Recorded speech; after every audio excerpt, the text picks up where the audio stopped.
왔고 이 물냉면 하나만 요요가 너무 이게 반복적으로 되다 보니까 지속 가능한, 실현 가능한 그런 좀 건강한 다이어트를 한번 해보고 싶어요.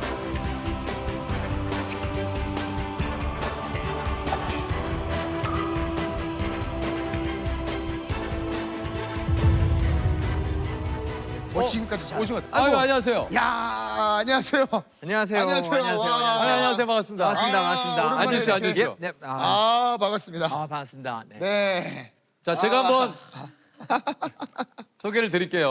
아, 우리의 뇌가 우리를 살찌게 한다. 뇌와 식욕의 상관관계를 10년째 연구하고 있는 최용진 교수님이십니다. 아유, 안녕하세요. 반갑습니다. 반갑습니다. 반갑습니다. 아니 이게 우리가 살이 찌는 게 그러면 교수님께 이제 뇌와 관련이 있는 겁니까? 네네네. 이거는 또 다른 힘이 있는 거예요. 쾌락, 중독. 그게 산업이 됐죠, 그게. 그래서 살찌는구나. 그래서 식욕이 이제 약간 두 종류가 있는 것 같아요. 건강을 지키는 식욕, 그러니까 항상성, 체중을 적절하게 하고 너무 배고프면 에너지를 보충하는 이런 항상성 건강한 식욕이 있고 그 반대쪽이 쾌락적 식욕, 중독적 식욕. 그러니까 요거는 밥을 잘 드셨어요. 아이스크림이 나와요. 또 먹잖아요. 뭔지 또 알죠. 먹죠. 예. 그거는 다른 거예요, 완전. 다른 건데 그러니까 약간 합리화를 해서 먹고는 살아야지 하고 밥을 먹는 게 아니라 이런 재미도 없으면 어떻게 그렇죠, 뭐하러 그렇죠, 인생을 그렇죠. 살아? 네. 예. 이런 것 같아요. 그러니까 쾌락적 나는 못 살아. 식욕이 제가 저녁을 먹고 오늘은 집에 가서 OTT 보면서 쉬어야지. 그러면 저녁 먹고 집에 가서 OTT만 보면 되는데 뭔가를 먹으면서 OTT를 보는 것도 쾌락적 식욕인 거죠. 그렇죠. 분명히 조세호 씨도 알 거예요. 나 충분히 먹었고 죽지 않아. 절대 내일 아침까지 죽지 않아. 하지만 그걸 볼 때 또 왠지 그날 좀 스트레스를 받았어. 뭔가 어려움이 있었으면 뭔가 필요한 것 같아요. 이게 특히 막 쩝조름한 거나 단 거. 땡. 그거는 에너지랑 아무 상관없는 거예요. 항상성이랑 그냥 건강과 쾌락. 그냥 뭐 담배나 이런 거랑 똑같은 거죠. 아 결국은 이게 이제 말씀하신 대로 식욕 때문에 우리가 이제 우리 건강을 스스로 좀 해치게 되는 것이다. 네. 라는 얘기신 거죠. 네. 우리가 스트레스를 받으면 당이 당긴다고 이제 얘기를 네. 지치면은 뭐 예를 들면 지칠 때 자꾸 초콜릿을 막 네. 어떤 겁니까? 실제로 스트레스 받으면 당이 당기게 돼 있는 건가요? 우리 몸 자체가? 그러니까 당이 부족하면 당이 땡기게 돼 있어요. 음. 당이 안 떨어집니다. 대체로 안 떨어집니다. 무슨 그래요? 병이 있지 않는 한. 아. 네, 그리고 그러니까 그렇게 뭐 저혈당으로 죽을 고비한 이런 당으로는 거의 절대로 안 떨어집니다. 여러분 아무도 안 떨어져. 여기 사람들은 무슨 뭐 인슐린 아 맞고 실제로 이런 게 우리가 아니면. 뭐 당 떨어져. 네네네. 당 떨어. 아니. 근데 실제로는 아니다. 아니 안 죽어요. 절대 안 죽습니다. 그러니까 그게 어렸을 때부터 이제 만들어 온 어떤 믿음의 체계 것 같아요. 아. 여러 이유로 어렸을 때도 힘든 일이 있을 때 뭐 이런 걸 했을 때 부모님이나 이렇게 야 우리 힘든 일 있지 우리 케이크 먹으면서 힘내자 뭐 이런 걸 한다든지 뭐 그럴 때 너무 힘들면 뭐 사탕을 먹어봐. 그쵸, 그쵸. 너무 힘들면 초콜릿을 먹어봐. 회복에 도움이 돼. 그렇죠. 특히 만약 뭐 시험을 못 봐서 막 힘들었거나 아니면 시험을 잘 봐서 잘했거나 이럴 때 아빠가 치킨 사오면서 다 같이 행복해하거나 이런 모든 일들이 어렸을 때부터 어떻게 위기를 극복해야 되냐에 대한 믿음의 체계를 딱 만들어서 지금 작가님들도 내일 아침 마감인데 못 썼어 이러면 어떡하지 하다가 초콜릿이나 살 수 있을 거야 하고 딱 먹는데 사실 안 먹어도 아무 상관없어요. 진짜 안 죽어요. 그러니까 잘할 수 있습니다. 실제로 내가 에너지가 떨어졌다 뭐 할 때 당이 떨어졌다 하지만 실제로는 그렇지 않다. 네, 그러니까 그거는 합리화예요. 내 스스로 합리하고 내가 지금까지 인생을 살아오면서 나 나름대로 쌓여있는 보상 체계에 보상 체계죠. 내가 스스로 그냥 합리화를 하는 거다. 어떤 분은 담배를 태우시고 어떤 분은 초콜릿을 먹어야 하는 것처럼. 맞아요. 네네. 지금 제가 예전에 이제 흡연을 할 때는 뭔가 지치고 힘들 때 녹화 중에 특히 힘들다 했는데 쉬는 시간에 담배 한 대 피면 뭔가 그 사실은 지금은 담배를 안 피지만 전혀 그렇지 않거든요. 그러니까 안 펴도 잘할 수 있어요. 그러면 이거는 어떻게 해야 됩니까? 이제 잤어요 얼마 전에. 근데 형이랑 비슷하게 제가 저녁 7시 정도 저녁 먹고 그 이후로 안 먹었어요. 얼마나 좋아. 잤어요 11시 반에. 새벽 1시 반에 깼어요. 배가 너무 고픈 거야. 그 자려고 누웠는데 뒤척이다가 3시까지 잠이 안 와서 안 되겠다. 그래서 냉동실에 있는 피자를 돌려서 먹었어요. 피자 3조각 먹었어요. 3조각. 근데 빡빡빡. 잠이 와요? 바로 잠들었어요. 예. 이것도 심리적인 겁니까? 아니면 배가 불러서 잠이 오는 겁니까? 아니면 이건 저는 이거는 좋아요. 좋은 거라 맛있죠. 생각해요. 너무 이 정도까지는 항상성 식욕. 그러니까 정말 에너지가 부족해서 먹고 싶어서 먹는 건데 피자 세 조각은 너무했어요.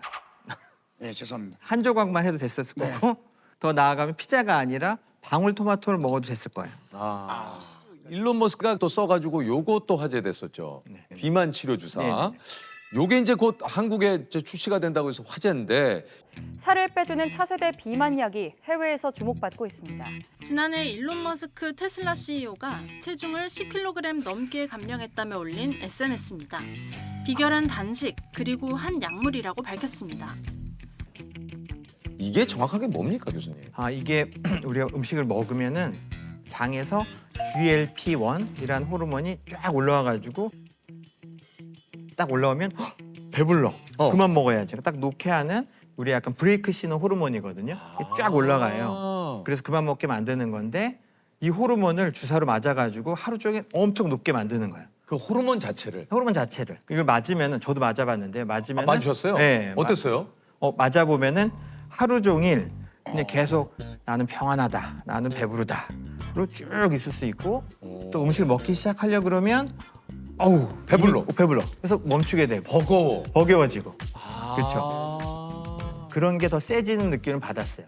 이게 사실은 원래는 이런 식욕 억제나 이런 걸로 만든 그 주사제가 아니라면서요? 예, 원래는 당뇨병 네, 약으로 그렇죠. 개발이 네. 됐는데 그때는 몰랐어요. 이런 일이 있을 줄. 그냥 인슐린 분비만 하고 당만 조절될 줄 알았는데 희한하게 의도하지 않은 체중 감소가 있는 거예요. 그래서 이게 뭐야? 비만약으로 하면 되겠다.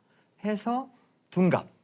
당뇨약이 이게 비만약으로. 그래서 당뇨약으로 개발이 네네네. 됐다가 지금은 아니 그 원래 교수님이 이 원리를 사이언스제 처음으로 이렇게 밝히셨다고요? 예. 올해 발표한 논문에서 정확히 어디를 어떻게 어느 욕망을 그러니까 먹기 시작을 안 하게 하는 건지 아니면 먹기 시작했다 그만하게 되는 거 이게 다 궁금하더라고요.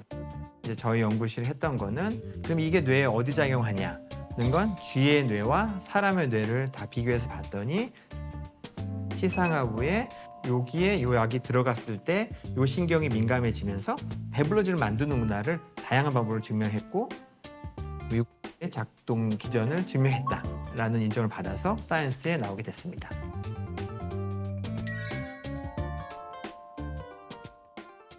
이게 말 그대로 이 만든 제약회사가 지금 뭐 시총이 어마어마해졌다는 그 뉴스를 본 적이 좀 있는데 이걸 만든 회사가 미국 회사가 덴마크에 되게 작은 회사였어요. 근데 이걸 만들고 나서 테슬라보다 시총이 더 높아졌고, 그러니까 유럽 전체 회사, 뭐 루이비통, 뭐 BMW 이런 거보다 더 높아졌고, 세계 조금 전에 보고하는데 한 10위인가 이쯤 돼요 시총이. 그러니까 세계 10위요? 네, 그래서 이게 먹는 문제가 우리 일상의 일부가 아니잖아요.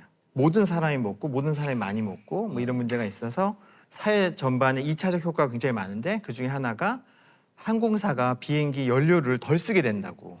사람들이 마르니까. 체중들이 다 미국은 막 100kg, 뭐 150kg인 사람들이 줄어서 타니까 똑같은 항공료에 기름이 덜 들어서 앞으로 항공 산업이 그 수익이 많아질 거다. 그래서 야 근데 거기까지 이해했어요. 네네. 근데 실제로 그런가? 무게가 많이 나가면 연료가 많이 나가나요? 훨씬 많이 나죠. 그런가? 야, 몰랐네. 이게 혹시 이런 게 또 좋은 점이 이렇게 또 있지만 이게 작용이나. 부작용이나 이런 건 없습니까? 네네. 모든 약들은 부작용이 있죠. 그렇죠. 그 탕수육이랑 짜장면 많이 먹고 나면 너무 많이 먹고 나면 막 니글니글하고 막 니글거리는 그 느낌. 미식거리는 토하고 느낌. 싶을 수도 있고 토하기도 하고 뭐 요게 제일 중요한 심각한 이제 위장관계 부작용이 1등으로 제일 많고요. 하나 더가 이제 단식 그러니까 덜 먹게 하는 모든 치료의 공통적인 건데 근육도 같이 빠져요. 맞아. 운동을 해야 됩니다. 살이 빠지면 근육도 같이 맞아요. 빠져요. 네네네네. 그러니까 이제 이게 어쩔 수 없이 근력 운동을 해야. 네네네. 그다음 또 다른 단점으로는 이걸 끊으면은 다시 또 완전히 쪄요. 완전히 쪄요. 그러니까 이게 그 무슨 결핵약이다 이런 거 먹고 치료하고 끝내야 되잖아요. 이게 아니라 하루 맞으면 그 주만 그날만 식욕이 딱 괜찮고. 억제되는 거고 딱 안 계속 이제, 맞는 거. 그러니까 이게 안경을 뭐 3년 썼다고 딱 벗으면 눈이 안 보이는 보이잖아요. 게 아니죠. 평생 써야 되잖아요. 그래서 평생 써야 된다가 이제 현재 왜냐면 끊으면 바로 확 찌니까. 그러니까 이게 너무 이제 약에만 의존을 하기보다는 그런 네네네. 본인의 노력이 병행이 돼야 되겠죠. 아니 근데 뭐 정말 교수님 이렇게 나오셨으니까 어떻게 과연 살을 사실 이게 진짜 체중 감량을 위해 많은 노력들을 또 하시거든요. 이게 사실은 오늘 나오셨으니까 나오신 김에 하나하나 한번 좋네요, 여쭤보도록 좋네요. 하겠습니다. 그 평소에 관리를 잘하다가 술만 마시면 이런 분들 많죠. 터지세요. 입이 터져서 엄청나게 이게 먹게 되는 경우가 많지 않습니까? 이건 왜 그러는 걸까요? 네, 많이 공감하시죠? 뭐 네네. 대공감입니다. 네. 그래서 이게 술을 마시게 되면 인간의 의지적인 조절력이 좀 약해지는 거예요. 그렇죠. 좀 날 잘 다듬어야겠다, 할 말 안 하면 가려야겠다. 이게 없어지고 네, 그냥 본능대로.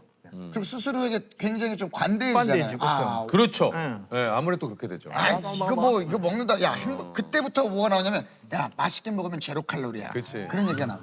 그러니까 이런 여러 가지 그 믿음들이 있거든요. 맛있게 먹으면 제로 칼로리 이런 모든 것들이 다 이렇게 합리화시키는 어인선과 마음속의 목소리가 합리화. 괜찮아, 먹어. 근데 그게 술 마시면 더 이제 지는 쪽으로 되는. 네. 그렇구나. 근데 이걸 해결하는 방법, 제일 쉬운 방법은 술을 끊는 거예요. 저는 음식만 안 먹으려고 하는데 술까지 끊어야 되네 지금. 그러니까 술을 끊으라고요. 아니면 좀 덜 살찌는 안주를 먹거나 이런 조작적인 걸 할 수도 있을 것 같아요. 아니 이거는 어떻습니까? 아무리 다이어트해도 살이 안 빠지는 건 나의 비만 유전자 때문일 것이다. 이것도 아주 대표적으로 네. 많은 분들이 그 자신을 위로하는, 그치. 합리화하는. 뭐 아유, 어떻게 해? 뭐. 근데 사실 같은 거 먹어도 전 더 찌는 것 같은데요. 약간 좀 그런 게 좀 있긴 있는 누구는 거죠. 먹어도 좀 안 찌는 것 같고, 뭐 기초 대사량이 높다라고 하지만, 아니 그거는 그건 어떻습니까? 억울하잖아요. 교수님? 이런 게 다 고도화된 전 합리화가 큰 것 같아요. 뭐 그런 부분이 있어요. 연구를 해보면 유전자가 다르면 있을 수도 뭐 있다. 1kg 더 찌고 덜 찌고 뭐 기초 대사량이 좀 더 높고 낮고가 있는데 같은 형제 중에서도 만약 한 분이 캘리포니아로 이민을 가고 한 분은 강원도에 살았다. 10년 지나고 20년 지나면 이쪽은 피자를 좋아하고 이쪽은 나물을 좋아하고 이건 완전 다른 체형이 되거든요. 그러니까 유전자는 똑같아도 환경과 어렸을 때부터 만든 그 생활, 믿음 이런 것들이 완전 바뀔 수가 있어서 그러니까 어쨌든 유전자 연구를 해봤을 때 유전자적으로 그런 차이가 있을 수는 있지만 그게 어마어마하지 않고 어마하지 않아요. 네네. 이것은 다 극복할 수 있어요. 네, 극복할 수 있는 수준이다. 그렇죠. 아니 어쨌든 이제 다이어터들 사이에 이런 말이 있습니다. 여유는 장고에서 오고 상냥함은 탄수화물과 당분에서 온다. 그러니까 탄수화물을 끊었더니 건강 얻었지만 성격이 더러워졌다. 예민해지죠.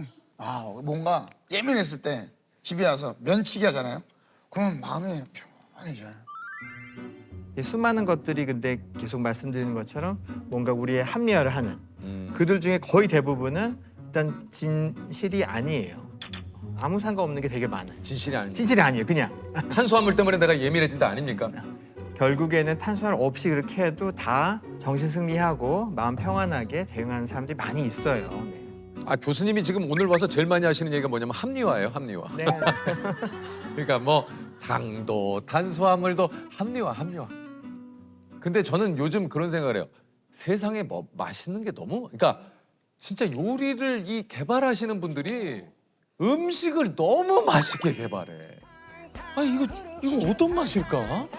아니 어떻게 이런 조합 이게 지글지글 그냥.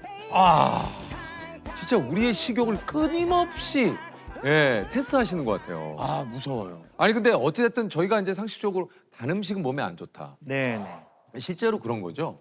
뭐 단 음식이 다 안 좋은 건 아닌데 기본적으로는 그 달고 이런 게 우리 몸에 뇌에 영양분도 되고 좋은 건 맞아요. 하지만 문제는 이게 자본주의의 산업이 되었어요. 적당히 단 정도가 아니라 겉은 바삭하면서 속은 크리미하고 그렇죠. 매운 게 등장했다 갑자기 짜졌다가 다시 또 크림이 흐르고 뭐 이렇게 만들면은 돈을 더 벌 수 있다. 이게 이제 돈 버는 구조잖아요. 교수님 그것도 요즘은 또 이제 우리가 당에 대해서 이렇게 자꾸 이제 뭐 많은 곳에서 건강에 안 좋다, 해롭다니까 제로다.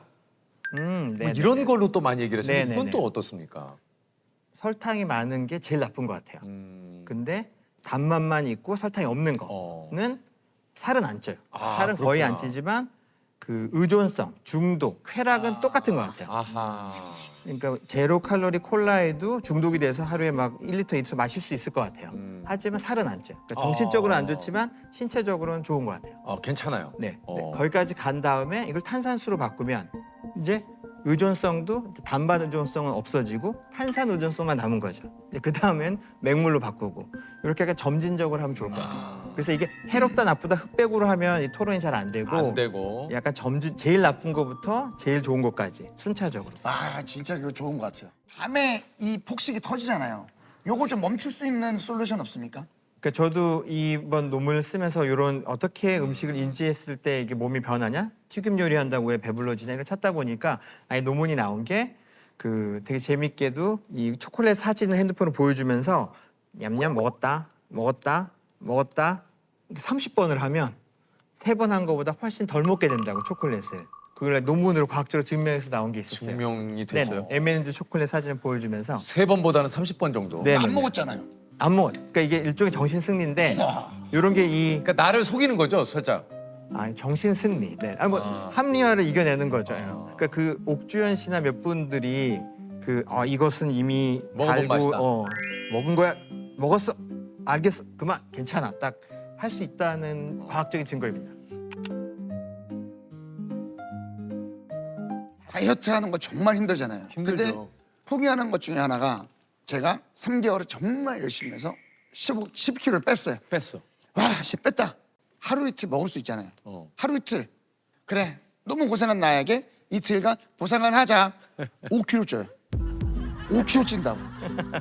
3개월을 내가 열거성을 다해서 빼놨는데 이틀 만에 5kg 때려쳐. 나 먹을래 다시. 이거 왜 그런 거야? 일단 첫 번째로는 그 체중에 너무 집착하지 말라는 게 많이들 맞아, 얘기를 맞아. 해요. 너무 이렇게 일희일비 이거에 집착하고 여기에 의미를 많이 부여하다 보면은 그러니까 낙심하게 되는. 나 해도 안 되나 보다. 뭐 하루만 먹어서 뭐 5kg야. 이건 난 뭐 내 몸은 안 좋은가 보다. 이렇게 여러 오해를 만들기 때문에 너무 집착하지 말아요, 체중에.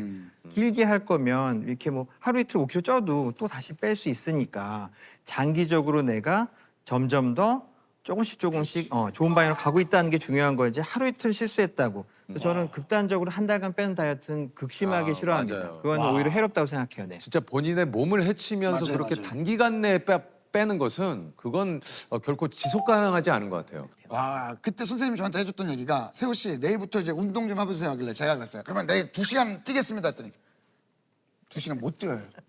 2시간 못 뛰고 그냥 내일 10분을 뛰어보세요 그러시더라고요. 근데 생각보다 10분은 뛸 수 있거든요. 그러면 그 다음 날도 10분을 또 뛰어보세요. 매일 할 수 있는 걸 하시라고. 근데 그게 진짜 좋았던 것 같아요. 일희일비하지 않는 네, 그러나 네. 좀 꾸준히 지속 가능한 어떤 본인에게 맞는 어떤 다이어트와 무리하지 않. 그러니까 모든 게 좀 무리하면 그런 것 같아요. 자, 우리 또 저 교수님 혹시 오늘 수업 시 많은 또 이 체중 감량이나 건강을 위해서 또 고민하시는 분들 많을 텐데 그분들에게 좀 끝으로 해주고 싶은 얘기 없습니까? 네, 여러분들은 이미 알고 있습니다. 다 알고 있어. 그거에 바로 그 문제. 근데 그걸 합리화하고 있어요. 그렇지 않으면 내가 일을 못한다, 승진을 못한다, 사회생활 못한다, 온갖 그 합리화의 그 바탕으로 나쁜 짓을 하고 있어요, 자기한테. 그래서 음식물도 버리고 야식도 안 먹고 몇 개를 해보세요.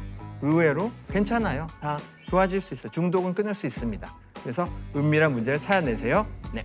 다 우리의 합리화다. 그리고 이건 중독이다. 그리고- 우리는 끌어낼 수 있다. 그리고 이미 나 자신은 알고 있다. 알고 있다. 네. 알고 있다. 잘 알고 있어요. 그러니까